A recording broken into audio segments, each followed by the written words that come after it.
ED की उस जांच की जो हेमंत सोरेन को लेकर के होने वाली है। कल वो पूछताछ होगी, कल हेमंत सोरेन पेश होंगे, ये उन्होंने कहा है। और आज पूरे दिन कैसे एक बैठकों का दौर देखने को मिला है और बैठकों के जरिए कैसे आगे की प्लानिंग की जा रही है, ये आपको समझाएंगे। तो सियासत की नई कल्पना, किसकी बात हम कर रहे हैं ये आपको बताएंगे, क्योंकि बहुत अहम रोल अब कल्पना निभाने वाली है अगर उनका नाम आगे कर दिया जाता है, अगर उनके नाम पर मोहर लग जाती है। लेकिन ये प्लानिंग है क्या, वो मैं तस्वीरों के जरिए आपको बताने जा रही हूँ, क्योंकि जो तस्वीरें झारखंड से निकलकर इस वक्त सामने आ रही हैं वो बता रही हैं कि बहुत जल्द कोई बड़ा फैसला लिया जा सकता है सीएम हेमंत सोरेन की ओर से। ये देखिए तस्वीरें आप देख रहे हैं, जो विधायक है वो अंदर जा रहे हैं, जो विधायकों की बैठक बुलाई गई है, विधायक दल की बैठक बुलाई गई है, जिसमें ये माना जा रहा है कि हेमंत सोरेन एक बड़ा फैसला ले सकते हैं, वो उस नाम का प्रस्ताव रख सकते हैं जो उनकी कुर्सी संभाल सकता है।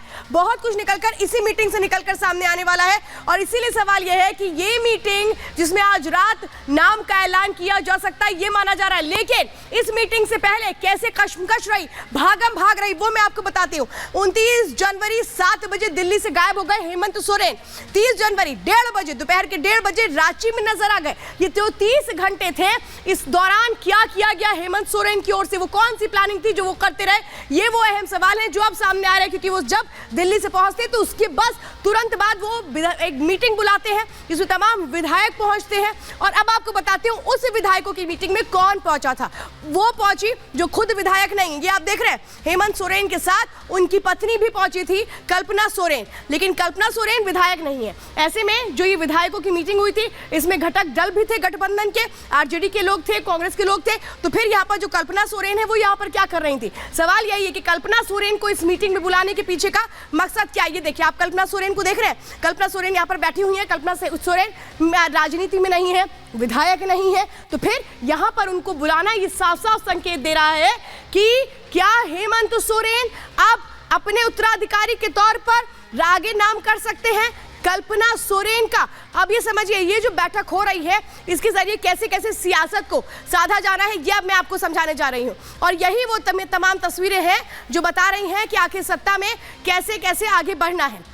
क्योंकि आप ये समझिए कि सत्ता में आगे बढ़ने के लिए जो प्लानिंग है वो कितनी सटीक होनी चाहिए, और वही प्लानिंग करते हैं इस वक्त हेमंत सोरेन नजर आते हैं। कल्पना सोरेन किसी भी सीट से इस वक्त विधायक नहीं है, लेकिन वो मीटिंग में पहुंची थी।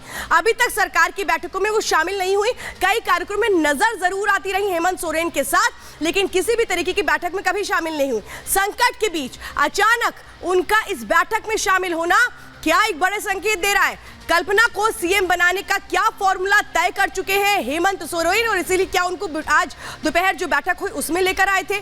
क्या गठबंधन में कल्पना के नाम पर मोहर लगेगी, क्योंकि ये जो बैठक इस वक्त हो रही है विधायकों के साथ, ये बैठक तय करेगी कि कौन सा वो नाम होगा जो आगे चलेगा। हेमंत सोरेन कल्पना सोरेन को चाहते हैं कि अगर हेमंत सोरेन की गिरफ्तारी होती है तो कल्पना सोरेन मुख्यमंत्री बने, इस तरह की अटकलें लगाई जा रही हैं। लेकिन तय होगा जब ये बैठक खत्म होगी और इसकी बैठक के बाद क्या कोई बड़ा ऐलान होगा। अब समझिए कल्पना सोरेन की ताजपोशी के मायने क्या है ये अब मैं आपको समझा देती हूँ। क्योंकि सोचिए कल्पना सोरेन को अगर एक तरह से ताज दिया जाता है तो उसके मायने क्या होंगे। लालू की तरह पावर अपने पास रख सकेंगे हेमंत सोरेन, वो जैसा कहेंगे वैसे सरकार चलेगी। सरकार से जुड़े बड़े फैसलों पर पूरी तरह से उनका कंट्रोल होगा, क्योंकि वो कल्पना को बताएंगे कि क्या करना है आगे। पार्टी में किसी भी तरीके के विवाद से वो निपट सकेंगे, क्योंकि कल्पना सोरेन उनकी जाहिर सी बात है उनकी पत्नी उनकी बात को भी मानेंगी। लोकसभा चुनाव के लिए नया चेहरा तैयार कर पाएंगे हेमंत सोरेन की उनकी गैर मौजूदगी में। पार्टी को कौन लीड कर सकता है, कौन लोकसभा चुनावों के लिए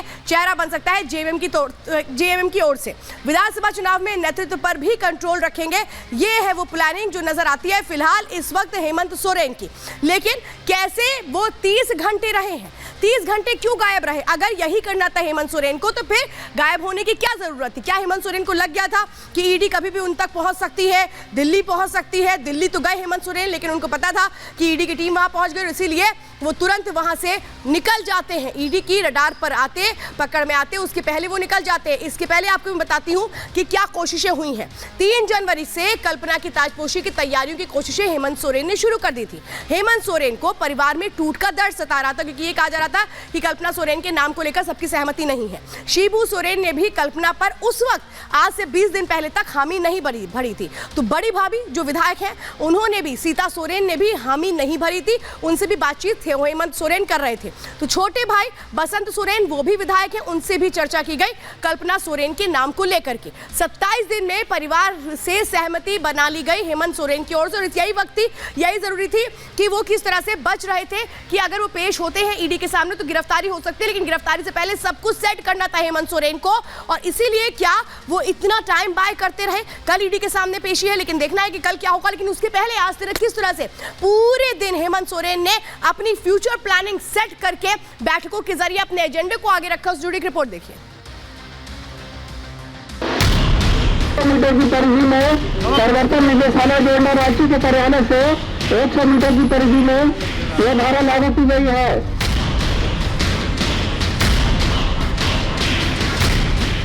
30 घंटे तक पब्लिक डोमेन से गायब रहे हेमंत सोरेन दोपहर 1:30 बजे कुछ इस अंदाज में रांची में दिखे।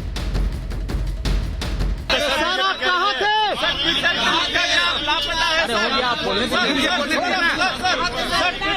आपके दिल में थे, क्या दिक्कत है?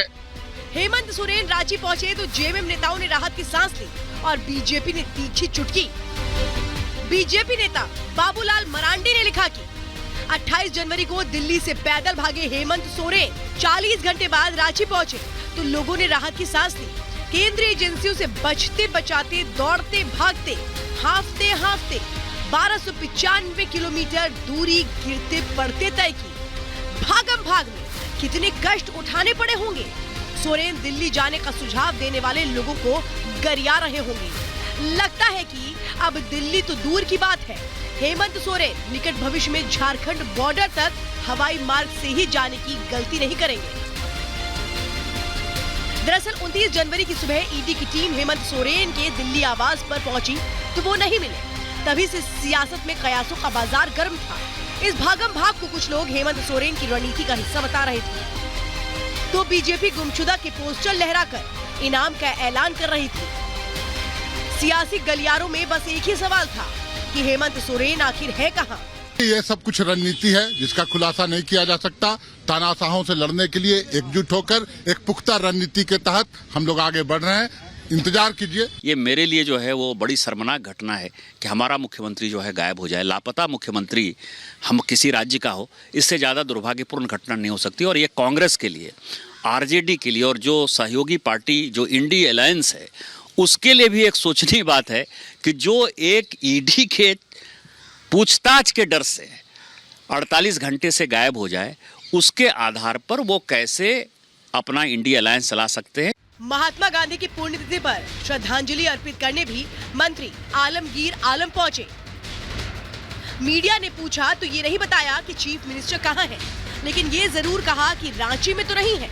अगर रांची में सीएम साहब रहते तो निश्चित तौर पर उपस्थित होते।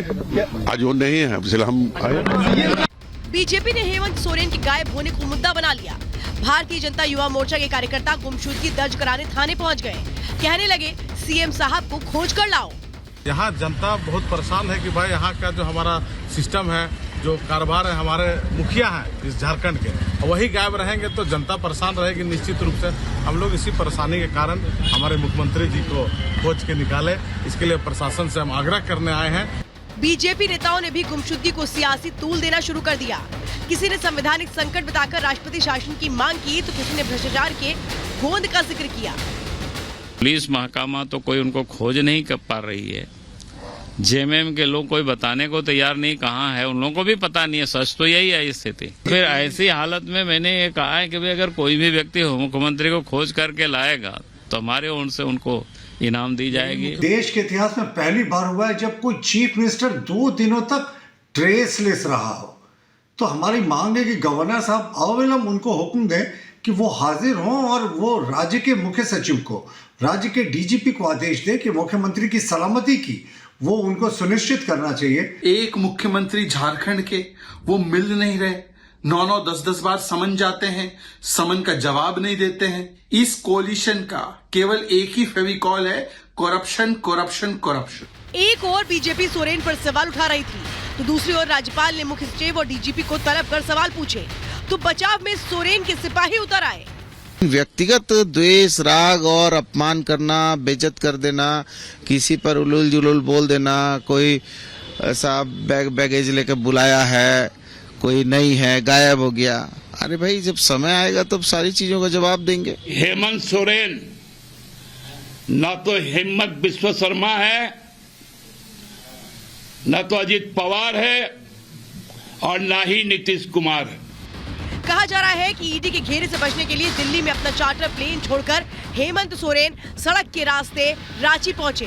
कहा जा रहा है कि पिछले 30 घंटे से गायब रहकर न केवल सोरेन ईडी के सवालों से बच रहे थे, बल्कि अपनी रणनीति भी तैयार कर रहे थे।